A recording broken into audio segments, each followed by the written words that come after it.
Hello guys, my name is Rohit Madan. Today we'll be discuss the North India after Gupta Empire. तो जैसे हमने देखा था कि जो चाणक्य ने सहायता से जो हम मौर्य रूल्स को लेकर के आए। मौर्य के बाद जो मौर्य का जब डिक्लाइन हुआ, मौर्य के डिक्लाइन होने के बाद यू विल नोटिस दैट कि post Maurya empire was the जिसमें फॉरेन रूलर्स जो है इंडिया में आए, लाइक आपने देखोगे इंडो ग्रीक्स आए, कुशान्स आए। उसके बाद जो एक स्टैब्लिश जो अगर हम स्टैब्लिशमेंट देखें, जो स्टेबिलिटी के साथ देखें, तो नॉर्थ इंडिया में गुप्ता रूल की जो है स्टैब्लिशमेंट हुआ। यू विल नोटिस कि जो गुप्ता रूल था इट वाज अराउंड 300 एडी के बाद में आया और it went up to 550 AD तक जो है डिक्लाइन। इसमें दो फेज थे, जिसमें इसमें एक फेज था इसका जिसमें ये राइज हुआ और दूसरा फेज था इसमें ये डिक्लाइन हुआ। तो ये गुप्ता एम्पायर का इस तरीके का फेज था जिसमें हम देख सकते हैं। जब गुप्ता एम्पायर का डिक्लाइन हुआ नॉर्थ में, तो नॉर्थ में जो सबसे जो रूल एस्टेब्लिश हुआ वो था आपका पुष्य भूति डायनेस्टीज का, जो कि पुष्य भूति जो डायनेस्टी थी ये थानेश्वर में पड़ती है। ठीक है, थानेश्वर इसकी कैपिटल है, जो कि कुरुक्षेत्र हरियाणा में ये पड़ती है। ओके, तो पुष्य भूति जो डायनेस्टीज थी इसके सामने बहुत उस समय पे चैलेंजेस थे पुष्यभूति डायनेस्टी के सामने पे। ठीक है, तो पुष्यभूति डायनेस्टी जो आई, पुष्यभूति डायनेस्टी का जब हम पुष्यभूति डायनेस्टी को डिटेल में देखेंगे, बट अभी हम देखते हैं कि नॉर्थ इंडिया के एक शॉर्ट सब्सक्रिप्शन से कैसा नॉर्थ इंडिया रहा। तो जब पुष्यभूति डायनेस्टी आई तो पुष्यभूति डायनेस्टी में हर्षा का जो रूल था वो फेमस है, उसके बारे में हम एडमिनिस्ट्रेशन भी देखेंगे कैसा हर्षा का एडमिनिस्ट्रेशन रहा, तो वो सब चीजें हम उसमें कवर करेंगे। जब पुष्यभूति डायनेस्टी का फॉल हुआ, आप देखोगे कि जब पुष्यभूति डायनेस्टी का फॉल हुआ तो आपको यहाँ पे एक चीज मिलेगी, ये देखो कि पुष्यभूति का डायनेस्टी का फॉल होने पे आपको अंपायर का 3 डिविजन्स मिलेगा। ये देखो क्योंकि पुष्यभूति हर्षा का जो रूल था वो आपका रहा नर्मदा रिवर तक।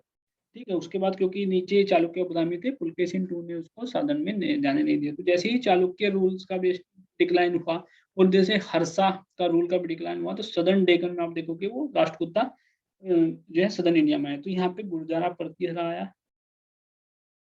गुर्जारा प्रतिहरा। ठीक है, तो ये जो गुर्जारा प्रतिहरा थे, ये गुर्जारा प्रतिहरा, इनको डूर कीपर भी बोला जाता था गुर्जारा प्रतिहरा को। ठीक है, इनकी जो कैपिटल थी गुर्जारा प्रतिहरा की वो क्या थी, कन्नौज इनकी कैपिटल थी। ठीक है, गुर्जारा प्रतिहरा की जो कैपिटल थी कन्नौज, ये अवंती भी इसको बोला जाता है, कन्नौज इसकी कैपिटल थी। इसका जो फाउंडर था गुर्जारा प्रतिहरा का, वो फाउंडर था आपका नागभट्ट।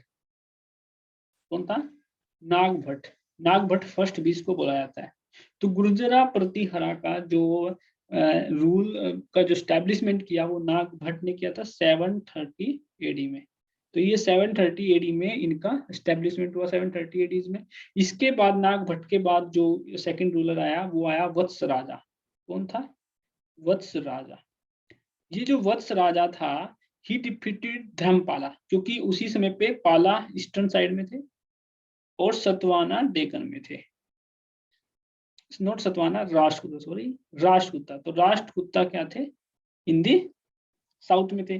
तो क्योंकि इनके बीच में ट्राइपार्टाइट स्ट्रगल हमने देखा कि जो प्रतिहारा गुर्जरा थे, राष्ट्रकूटा थे और पाला, इनके बीच में ट्राइपार्टाइट स्ट्रगल था। और जो कि जब तक ये तीनों अंपायर यहाँ पे रहे तब तक वो स्ट्रगल रहा कन्नौज को लेकर के। ठीक है, कन्नौज एक बहुत फर्टाइल रीजन था, एग्रेरियन इकोनॉमी उस पर फ्लरिश कर रही थी, तो वो हर कोई रीजन चाहता था कि अगर इसका कन्नौज पे कंट्रोल होगा वो नदन को, डेकन्स को, नदन साइड्स को, जो पूरे ही विंध्या वाला जो पोर्शन पूरे को राज करेगा। ठीक है, अब वत्स राजा ने जो है धर्मपाला को डिफीटेड किया, बट जो राष्ट्रकूटा का जो किंग था उसने इसको वत्स राजा को भी डिफीटेड किया।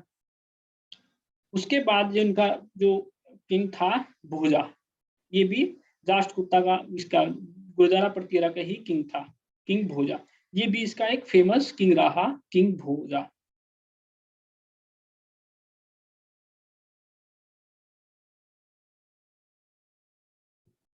तो अगर हम देखते हैं इस तरीके से, अगर हम देखें तो ये वाला जो पोर्शन रहा, ये पोर्शन गुर्जरा का, ये पोर्शन जो है राष्ट्रकूटा का, और ये पोर्शन जो रहा वो पाला, ये पाला, ये राष्ट्रकूटा, ये रहा गुर्जरा का। तो इसका जो नेक्स्ट जो रूलर हमने देखा वो है किंग भोजा। किंग भोजा जो था ये कब आया, ये 836 एडी में ये आया था। किंग भोजा 836 एडी में जो है ये किंग भोजा आया। तो किंग भोजा को माना जाता है कि किंग भोजा का जब डेथ हुई तो उसके बाद में इस एम्पायर का डिक्लाइन हो गया, गुर्जारा प्रतिहारा का। और गुर्जारा प्रतिहारा को जो इसके जो सक्सेसर थे गुर्जारा प्रतिहारा, वो थे सोलंकी ऑफ गुजरात। ठीक है, ठीक है, सोलंकी ऑफ गुजरात थे।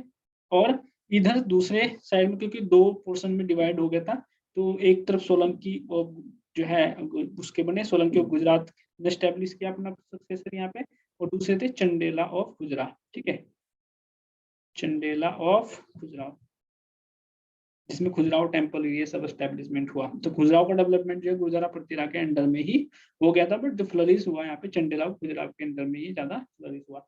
तो राष्ट्रकूटा का मिलेगा कि जो फेमस किंग था वो कृष्णा फर्स्ट था 757 एडीज में। और जो पाला का ईस्टर्न इंडिया में थे, उनका फेमस जो किंग था वो गोपाला। और जो गोपाला थे ये 750 एडीज में इन्होंने अपना एस्टेब्लिश किया था।